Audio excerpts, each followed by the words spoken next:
एक ही सब में खड़े हो, एक ही सब में खड़े हो महमूद अयाज, ना कोई बंदा रहा ना कोई बंदा नवाज।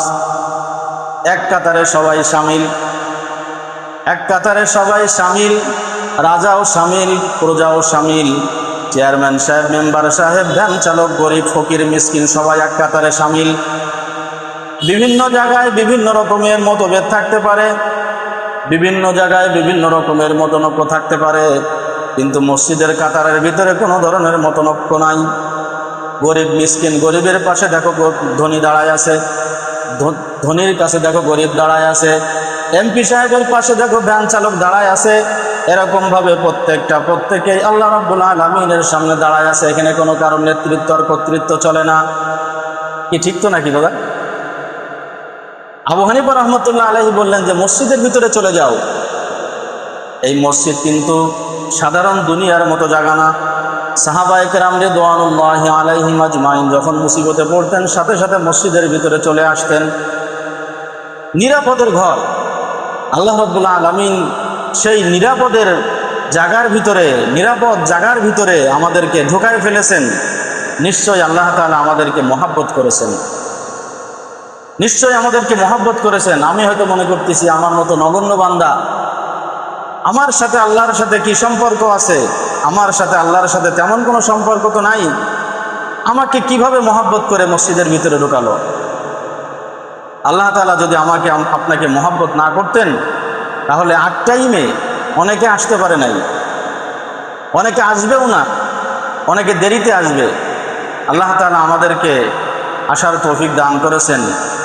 মা ইউরিদুল্লাহু বিহি খাইরান ইউফাক্কিহু ফিদ্দীন। আল্লাহ বলতেছেন যে আমি যাকে মহব্বত করি তাকে দ্বীনি বুঝ দান করি। মা ইউরিদুল্লাহু বিহি খাইরান ইস্তা'মালাহু।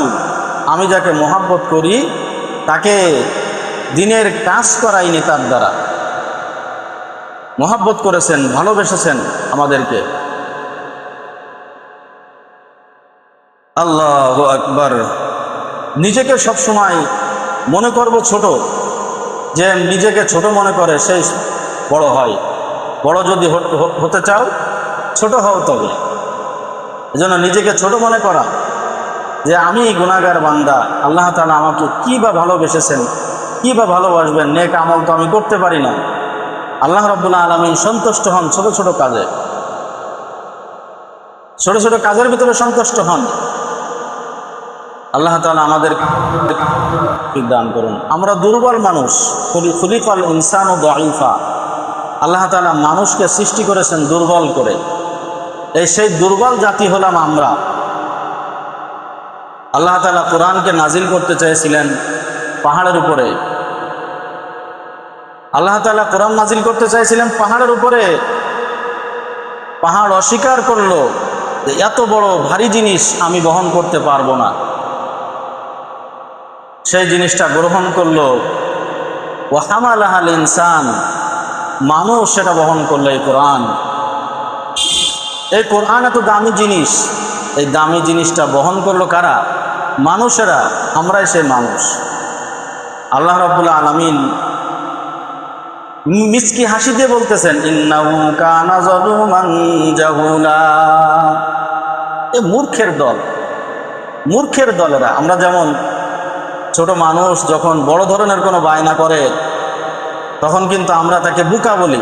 এই বোকা ছেলে কোথাকার, তুমি তো এই জিনিসের হকদার না। তুমি এই জিনিস, তোমার কাছে যদি এখন আইফোন দেয়া হয় 1 লক্ষ টাকা 1.5 লক্ষ টাকা দাম, তুমি তো হারাই ফেলবে। বোকা ছেলে, পাগলা ছেলে কোথাকার বলবেন এরকম?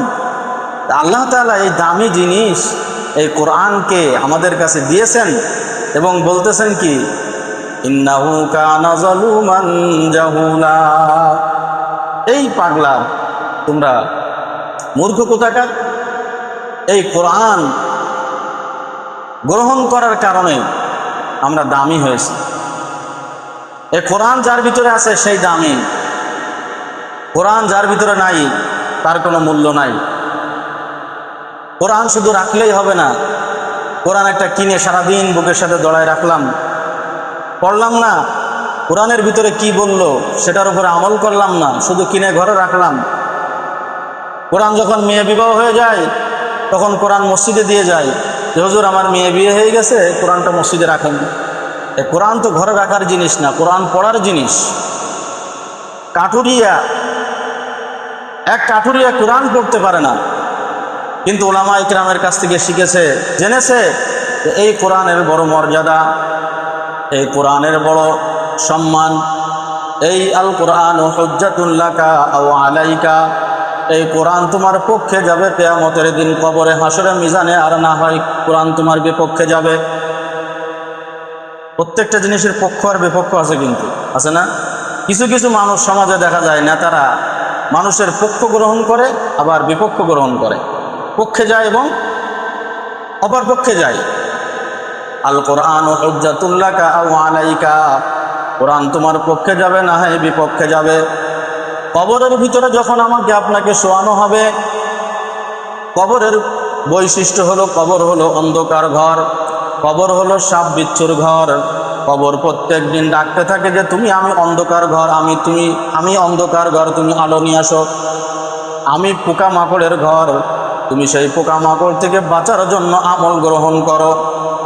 এই কবরের বৈশিষ্ট্য হলো, কবর আমাকে আপনাকে যখন ডাকা হবে, কবরের বিভিন্ন দিক দিয়ে কিন্তু সাপ বিচ্ছু আসতে থাকবে আমাকে আপনাকে দংশন করার জন্য। এই কোরআন ডান দিকে চলে যাবে, কোরআন বাম দিকে যাবে, কোরআন পায়ের দিকে যাবে, মাথার কাছে চলে আসবে। আযাবের ফেরেশতারা আল্লাহ তাআলার কাছে বলতে থাকবে যে আল্লাহ, এই বান্দাকে তো আমি শাস্তি দিতে পারি না, এই বান্দাকে তো আমি শাস্তি দিতে পারি না।